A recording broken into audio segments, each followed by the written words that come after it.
Maintenant, on va faire la correction de l'exercice 1 de la fiche de TD numéro 2 sur les applications linéaires. Alors, exercice 1, fiche de TD 2, c'est-à-dire les applications linéaires. Alors, on commence par, on va commencer par l'application F2 parce que F1, on a déjà montré que F1 est bien linéaire dans le cours, hein. Il faut juste voir l'exemple 2 du cours des applications linéaires, du deuxième chapitre. Alors, F2 est défini de R2 dans R3 pour tout xy associé f de xy est égal à xy fois y virgule x virgule y. Donc, tout d'abord, on doit comprendre l'application. Donc, f2 appliqué à un couple nous donne un triplet, un vecteur dans R3, qui est défini par le produit de deux premières composantes, ensuite la première composante, ensuite la deuxième composante. Alors, on va écrire la définition sous forme de conditions, la définition d'une application linéaire. Alors, F2 est linéaire, que veut dire par définition linéaire? Donc, pour tout x, y, x', y', donc je dois prendre deux vecteurs. Alors, et on doit voir si f de x, y plus x', y' est égal à f de x, y plus f de x', y'.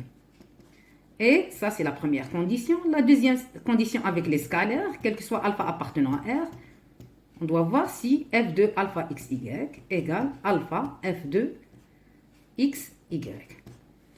Alors, par exemple, on va voir la première condition.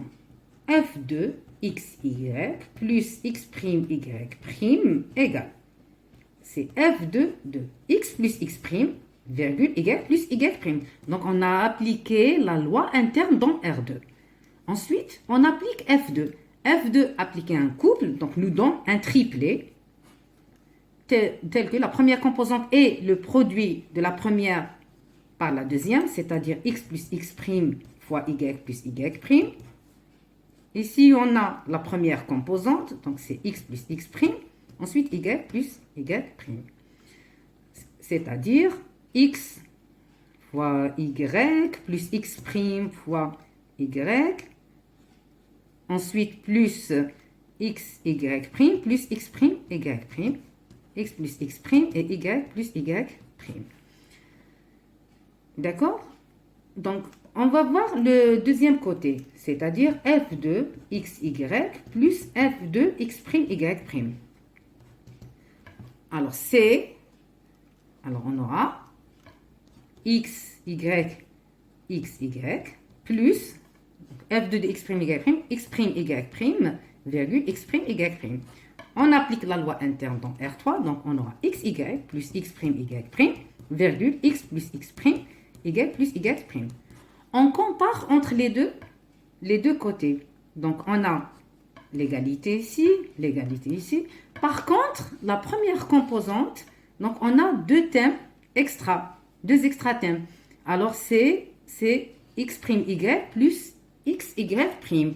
Donc cela veut dire que la première condition ne va pas marcher. Et donc on doit réfléchir, on doit trouver un contre-exemple.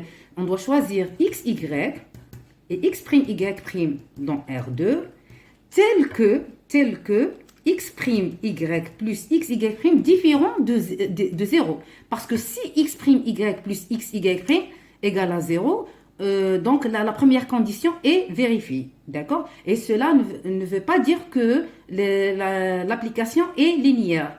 Ceci veut dire que ce n'est pas un contre-exemple. Donc on doit choisir un contre-exemple. Bien, alors on va prendre par exemple x, y égale à 1 moins 1 et x', y' égale à, ça c'est x, y. Alors, on va prendre par exemple 1, 0. Donc, vérifions si on a x', y plus x, y' différent de 0. Alors, x', y. Alors, x' fois y, c'est 1 moins 1 plus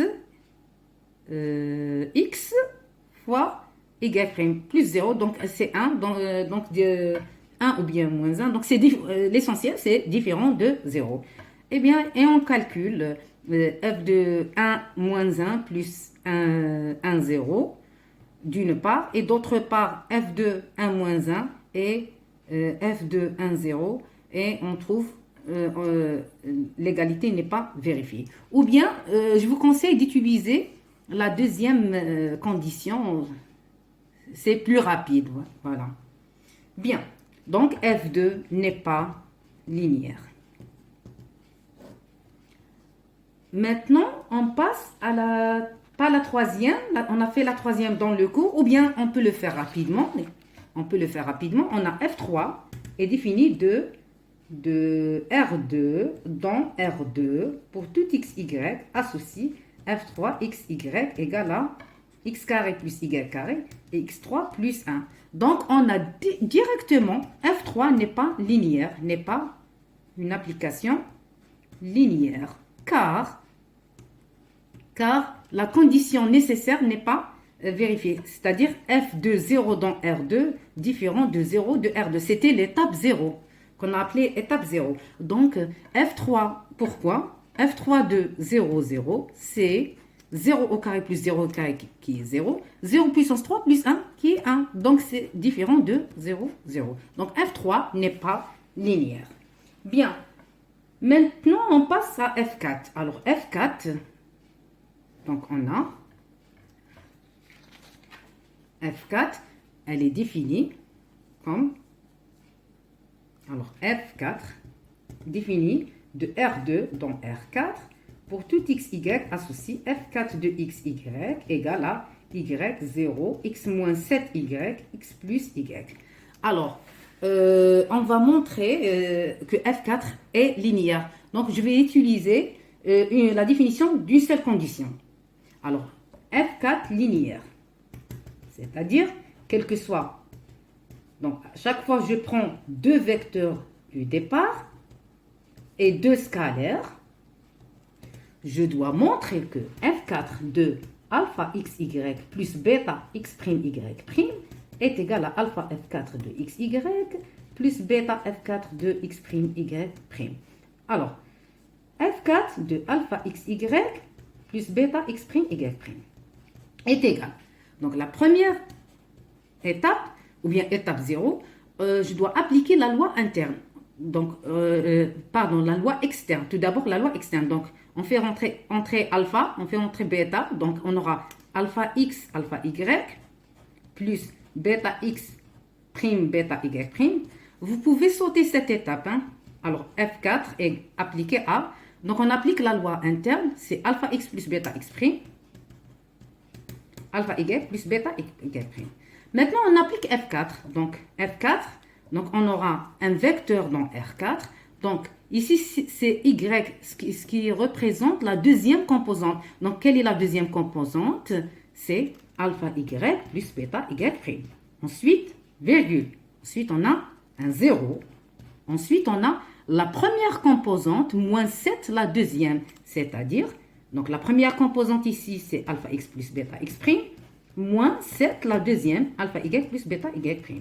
Ensuite, virgule. Ensuite, la première composante plus la deuxième. La première composante ici, c'est alpha x plus bêta x', plus alpha y plus bêta y'. Ensuite, on va écrire ce vecteur dans R4 sous forme deux vecteurs. C'est-à-dire, donc, on va choisir deux vecteurs dans R4 plus. Alors, le premier vecteur contient que les alphas et le deuxième vecteur contient que les bêtas. Parce qu'on veut avoir une égalité sous cette forme. Alpha de côté et bêta de l'autre côté. Donc, on aura alpha y. Donc, c'est tout, 0. Ensuite, alpha x moins 7 alpha y. Ensuite, alpha x plus alpha y. Maintenant, le vecteur de bêta qui contient que les bêtas. Alors, bêta de y', 0. Bêta x' plus moins 7 bêta y'. Ensuite, bêta x' plus bêta y'. Et on applique directement la loi externe. Donc, on aura alpha. On fait sortir le alpha. Y0, x moins 7y, x plus y, plus, on fait sortir bêta. Y'0, x' moins 7, x' plus y'. Et on aura, alors ça c'est bien f4 de xy, plus bêta. Et ça c'est bien f4 de x', y'. Et donc f4 est bien linéaire. Dernière application qui est f5. Alors cette fois-ci, f5 est défini de R3x, c'est-à-dire l'espace vectoriel des polynômes de degré inférieur ou égal à 3 dans R3. Donc je prends un polynôme P dans F5. Donc nous donne F5 de P, c'est P de moins 1, P de 0, P de 1. C'est-à-dire, alors ici je prends un autre vecteur, c'est un polynôme de degré inférieur ou égal à 3. Donc on a F5 de P, l'image de P d'un polynôme, c'est un vecteur dans R3. Donc on switch P, un polynôme, un vecteur. Donc on dit P de moins 1, c'est-à-dire je remplace l'indéterminé par moins 1. Ici, je remplace l'indéterminé par 0 et ici par le 1. Donc F5 est linéaire. Donc, c'est-à-dire, quel que soit PQ appartenant à R3X, quel que soit alpha bêta appartenant à R, je dois voir, alors F5 de alpha P plus bêta Q égale alpha F5 de P plus bêta F5 de Q. On commence alors. F5 appliqué à alpha P plus bêta Q égale. Donc ça, c'est le polynôme. Donc par définition de F5, on aura un triplet. D'accord? Un vecteur dans R3. Dans la première composante, c'est le polynôme appliqué à moins 1. Donc, on a le polynôme, cette fois-ci, c'est alpha P plus bêta Q appliqué à moins 1. Ensuite, alpha P plus bêta Q appliqué à 0. Et alpha P plus bêta Q appliqué à 1. Ensuite, on applique la loi interne et externe des polynômes. Donc, on aura alpha P de moins 1 plus bêta Q de moins 1.